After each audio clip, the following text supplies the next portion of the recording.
It's pretty rare that I am so excited by a foldable phone that I am tempted to buy it. This is one of those times. The Galaxy Z Fold 7 is not yet another iterative upgrade. It is a huge leap forward in terms of design. It's so thin and light. I was shocked every time I picked it up for the first week of using the phone. You are no longer being penalized for wanting a phone and tablet in one device. In fact, the Fold 7 is lighter than both the iPhone 16 Pro Max and Galaxy S25 Ultra, and also thinner than both of those phones when open. That's pretty freaking amazing for a foldable with a enormous 8-inch display on the inside, a 6.5-inch screen on the outside, and a powerful new 200 megapixel camera. At the same time, Samsung is charging a staggering $2,000 for the Galaxy Z Fold 7, which is the second price hike on this model in 2 years. And the phone maker made some sacrifices to get he fold this thin. Bye bye S Pen. Now that I have been living with the Galaxy Z Fold 7, here is my reasons to buy and skip in my full review, and how it stacks up to other flagships like the Galaxy S25 Ultra.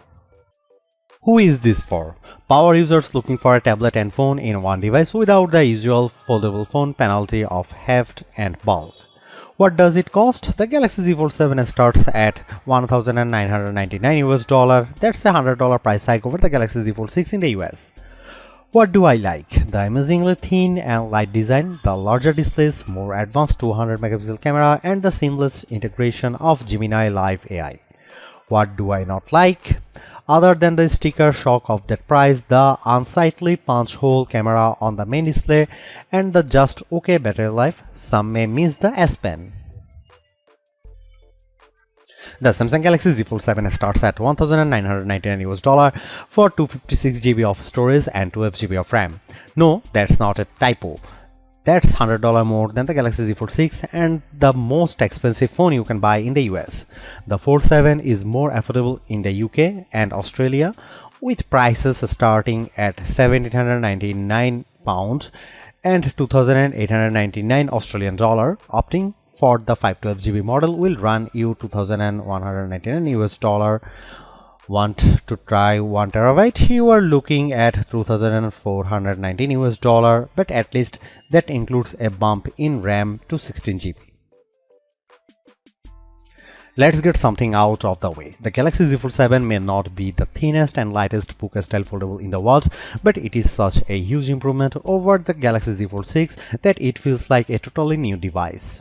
Measuring 8.9mm thick, folded and 4.2mm unfolded, the Z Fold 7 is 26% thinner than the Z Fold 6, and when I hold them side by side, the contrast is dramatic. Seriously, it's the difference between wanting to carry this phone in my front or back pocket and using a coat pocket or my bag. For those scoring at home, the Honor Magic B5 is reportedly 8.8mm thin when closed and 4.1mm when open, but that's not a phone that's available for sale in the US. Samsung says it's made the Fold 7 more durable too, thanks to a new armor flex hinge that more evenly distributes stress, an advanced armor aluminum in the frame and hinge that increases strength, and a main display that's thinner but stronger. During my time with the Galaxy Z Fold 7, it felt pretty durable despite being so thin, and I like how the hinge barely protrudes when closed. But note that this foldable is just IP48 rated once more, meaning it's water resistant but not dust resistant. I won't be taking the Fold to the beach. I do have some nitpicks with the design. The first is the camera for the inner display. Samsung moved from an invisible under display camera to a punch hole. It's an eyesore. I also wish the camera bump wasn't so thick. As a result, the phone wobbles when you use it on a table. One more thing, I like the Z Fold 7 could be slightly easier to open. It's so thin, you have to dig your nails in there. How about colors? If you want to stand out, get the bold blue shadow option. I love it. If you don't like fun, get the jet black or silver shadow option. There's also an exclusive mint color on Samsung.com.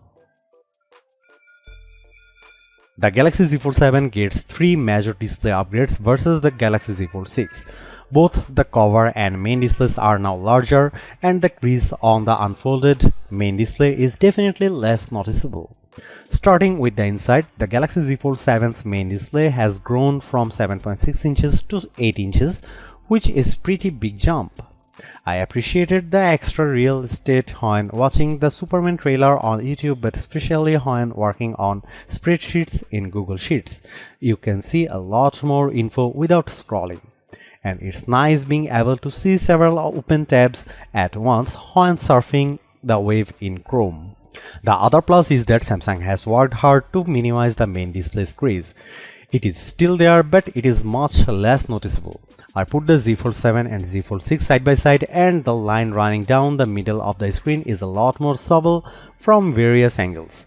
So one of the biggest complaints about foldable phones is almost no more.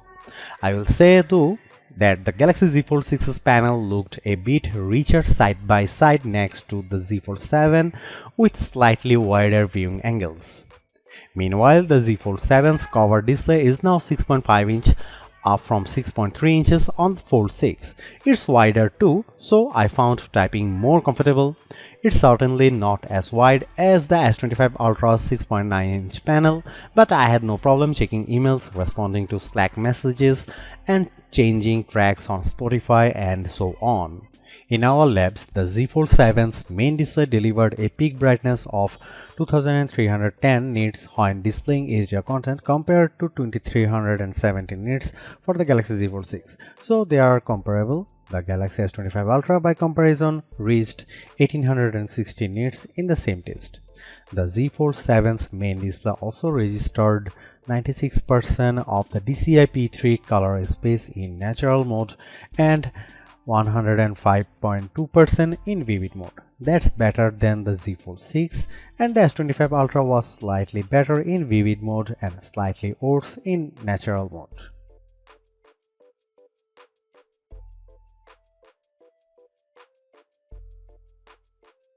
The large camera lamp on the back holds the 200 megapixel main, 12 megapixel ultra wide, and 10 megapixel 3x telephoto cameras.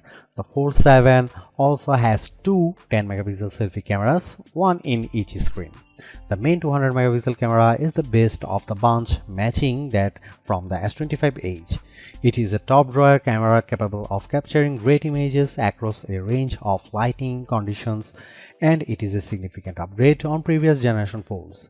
The 12 megapixel ultra wide camera is solid and capable of taking some very good close-up macro photos, which is always fun. The 3x telephoto camera is equally good, producing great portraits, but it gets a bit soft and grainy indoors and can't match the 5x zooms on top slab phones. The selfie cameras are a similar story, with great detail in good light that quickly becomes a bit grainy indoors. You can shoot selfies with the main camera using the outside screen as a viewfinder when the phone is open, which produces much better results. The camera app has plenty of modes, is straightforward to use, and shoots equally solid video. Overall, the Fold 7 has a great camera system that is not a significant downgrade on flagship slab phones, which is thoroughly impressive. Here are some camera samples of the new Samsung Galaxy Z Fold 7.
The Galaxy Z Fold 7 is so far ahead of the iPhone on AI, it's almost set. While there aren't many new features versus what the S25 Ultra introduced, Samsung deserves credit for making more of its Galaxy AI tools foldable friendly, and Gemini steals the show. I love that you can just long press the Z Fold 7's side button and then quickly launch into a live audio and video chat with Gemini Live. The window just pops up on the bottom right side so it doesn't cover up the app you are using. I also like that you can share your screen with Gemini and ask questions about it. For example, I opened a photo of the Bryant Park fountain and asked about when it was made. I learned that Josephine Shaw Memorial Fountain in Bryant Park was dedicated in 1912 and it's the first major public memorial dedicated to a woman in New York City. You can even ask Gemini questions while you are playing a game. I asked where I should go next in Wuthering Waves and Gemini gave me directions to get to the next checkpoint. The Galaxy Z Fold 7 is also super smart when it comes to generative AI photo edits. I just tapped the eraser button and it automatically recommended a bunch of people to zap out of my photo. With a couple of taps, they were gone. I appreciate that you can see the before and after side by side on the big 8-inch display. The same thing goes for other generative AI image tools like turning you and your friends into a comic, 3D cartoon, watercolor, or sketch. You can even have AI fun with your pets now, including a funky fisheye lens option. One of the more popular Galaxy AI tools gets a boost with the Galaxy Z Fold 7 and that's Audio Eraser. You can now remove background noise not just from the video recordings in the Gallery app but also in voice recorder, notes and call transcripts. In one video, I could easily remove unwanted voices in the background in auto mode and then I could fine-tune from there for the exact desired result. It took me playing only a few minutes of Wuthering Waves on the Galaxy Z Fold 7 to know this is a powerhouse phone. The graphics look stunning and the frame rate stayed super smooth as I battled a enormous monster and ran for my life. I could easily run 3 apps at once using the multi-window features such as Slack, Gallery, and Spotify. And it's neat that you can drag and drop images from one window to another. On Geekbench, which measures CPU performance, the Galaxy Z Fold 7 Snapdragon 8 Elite chip paired with 12GB of RAM notched 3052 on the single core portion of the Geekbench test and 9735 on multi-core. That's about the same as the Galaxy S25 Ultra. The results were similar on our video transcoding test using Adobe Premiere Rush, taking 52 seconds to transcode a 4K video to 1080p. Strangely, last year's Fold 6 finishes in a quicker 40 seconds. The iPhone 16 Pro Max was way faster than them all. However, the iPhone lags the Fold 7 on the 3D Mark graphics test. The Foldable reached 41 frames per second on the demanding Solar Bay Unlimited portion of the test compared to just 28 FPS for the iPhone 16 Pro Max. Samsung has done it. They have won over a foldable phone skeptic with a design that just feels right. The Galaxy Z Fold 7 is a trump of engineering, packing larger displays in a design that's so thin and light you forget that you are carrying a foldable around. You get 2 vibrant screens in one device, awesome multitasking power and a flagship-grade camera system. And the AI features really shine on this bigger canvas, especially Gemini Live screen sharing. So what's the problem? The $2000 price is super steep and I wish Samsung found a way to pack in a larger battery. I personally can live without the S Pen, though creatively inclined users may be peeved, and I really don't mind the punch hole camera. The megapixel upgrade makes up for it. I think the Galaxy S25 Ultra is better option if you want longer battery life, even better cameras and S Pen support for hundreds less. But if you are even thinking about splurging for a foldable, you will be more than happy with the Galaxy Z Fold 7. It's the best foldable phone you can buy in the US and maybe the world. It finally feels like the future we were promised is here.